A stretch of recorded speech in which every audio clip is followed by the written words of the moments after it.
Welcome to our countdown of the most inspiring philosophers of all time. These aren't just dusty old names in textbooks. These are rock stars of the mind, rebels who dared to question everything, and their ideas still echo through the centuries, shaping how we see the universe and ourselves within it. Over the next few episodes, we're going on a wild ride through history, exploring the lives and ideas of these intellectual giants. We'll uncover their motivations, their breakthroughs, and how their work continues to influence us today. Think about it. Haven't you ever looked up at the stars and wondered about our place in this vast cosmic arena? That's what philosophers have been doing for millennia. Buckle up. It's going to be an epic adventure. Our first stop takes us to ancient Athens, where we meet Socrates, a philosopher who never wrote a thing down, yet his ideas shook the foundations of Western thought. Socrates was notorious for his relentless questioning. Imagine him as a philosophical mosquito buzzing around the Athenian marketplace, poking holes in people's firmly held beliefs. He called his method elenkos, which basically means cross-examination. Socrates believed that true knowledge came from within, and the best way to access it was through rigorous self-reflection and dialogue. This wasn't always a comfortable experience, earning him powerful enemies and leading to his trial and execution for corrupting the youth. But his legacy lived on, inspiring generations of thinkers to question assumptions and seek truth through critical thinking.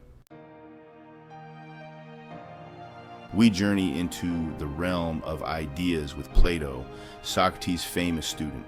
Plato made up for Socrates never writing anything down. He created a vast philosophical system still studied today. One enduring idea is the theory of forms. Imagine a realm of perfect, unchanging concepts. Plato believed our world is a pale imitation of these ideal forms. From the ethereal realm of forms, we come back down to earth with Aristotle, Plato's star pupil, who ended up disagreeing with his teacher on some fundamental things. Aristotle was a true polymath, contributing to logic, physics, biology, and ethics. Unlike Plato, Aristotle focused on the physical world. He believed observing nature could uncover universal truths. Aristotle also emphasized living a virtuous and fulfilling life. Now, let's travel across continents and millennia to ancient China, where we meet Confucius, a philosopher whose teachings have profoundly shaped East Asian thought and culture for over 2,000 years. Confucius wasn't interested in abstract metaphysical debates. He was a practical philosopher, deeply concerned with creating a just and harmonious society. His teachings, collected in the Analects, emphasize the importance of family, tradition, education, and moral virtue.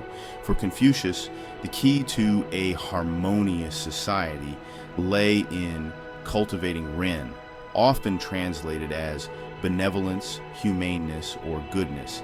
He also stressed the importance of Li, rituals, customs, and social norms that provide structure and order to society. Confucianism is more than just a philosophy. It's a way of life that continues to influence everything from family dynamics to government policies throughout East Asia and beyond.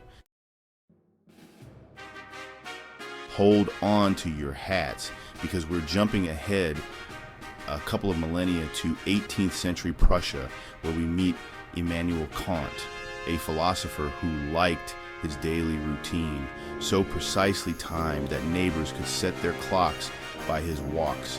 Kant was a giant of the Enlightenment, tackling questions of reason, morality, and the nature of reality itself.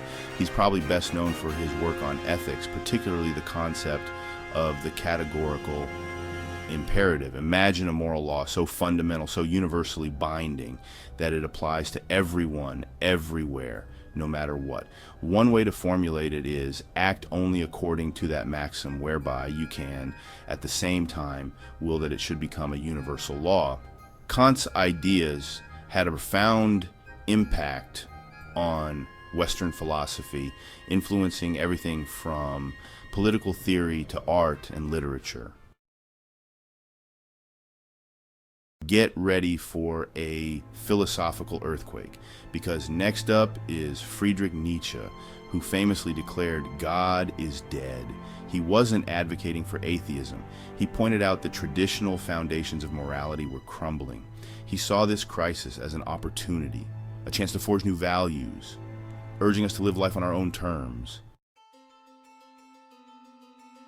Fast forward to 20th century France, where we encounter Jean-Paul Sartre, a philosopher, novelist, and playwright who became synonymous with existentialism.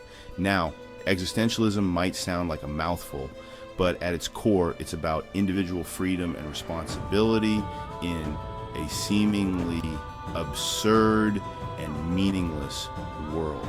Sartre famously said, "Existence precedes essence." It means that unlike objects designed with a specific purpose, a chair is made for sitting, humans are born into this world without a predetermined nature or purpose. We are free to define ourselves through our choices and actions. This radical freedom can be both exhilarating and terrifying. Sartre's existentialism is a call to action. It urges us to embrace our freedom, make authentic choices, and live life to the fullest, knowing that our actions, however seemingly insignificant, contribute to the tapestry of human existence. Our journey through existentialism continues with Simone de Beauvoir, a philosopher, feminist, and social activist who challenged traditional notions of gender and identity. She's best known for her groundbreaking book, The Second Sex, which examines the social and cultural construction of womanhood throughout history. De Beauvoir argued that women are not born feminine, but are socialized into specific roles and expectations that limit their freedom and potential. Her work helped spark the second wave feminist movement and continues to be relevant today as we grapple with issues of gender equality, representation, and the fluidity of identity. But de Beauvoir's contributions extend beyond feminism. Like Sartre, she believed that we are all defined by our actions and that we have a responsibility to create ourselves in the world we want to live in. Let's journey back to ancient China and meet Laozi, a legendary sage often depicted riding a water buffalo. He's credited with the Tao Te Ching, the foundational text of Taoism. Taoism emphasizes living in harmony with the Tao, the natural order of the universe. Laozi advocated for Wu Wei, effortless action like a leaf floating downstream. Taoism offers balance, simplicity, and harmony with nature. Our final journey takes us to 13th century Persia, where we meet Rumi, a Sufi mystic and poet whose words continue to inspire millions around the world. Rumi's poetry is infused with a deep sense of love, longing, and the search for union with the divine.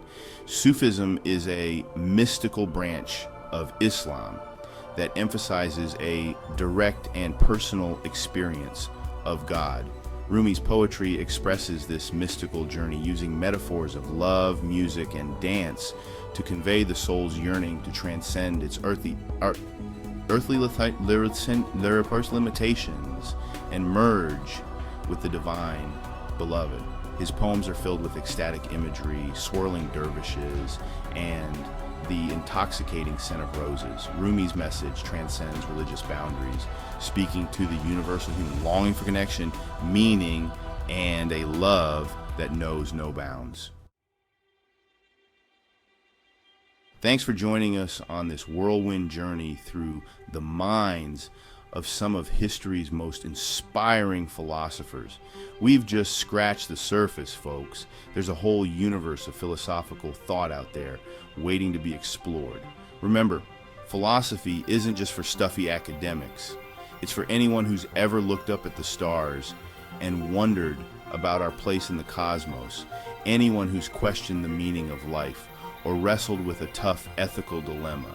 So keep asking those big questions, keep challenging assumptions, and keep the spirit of philosophical inquiry alive.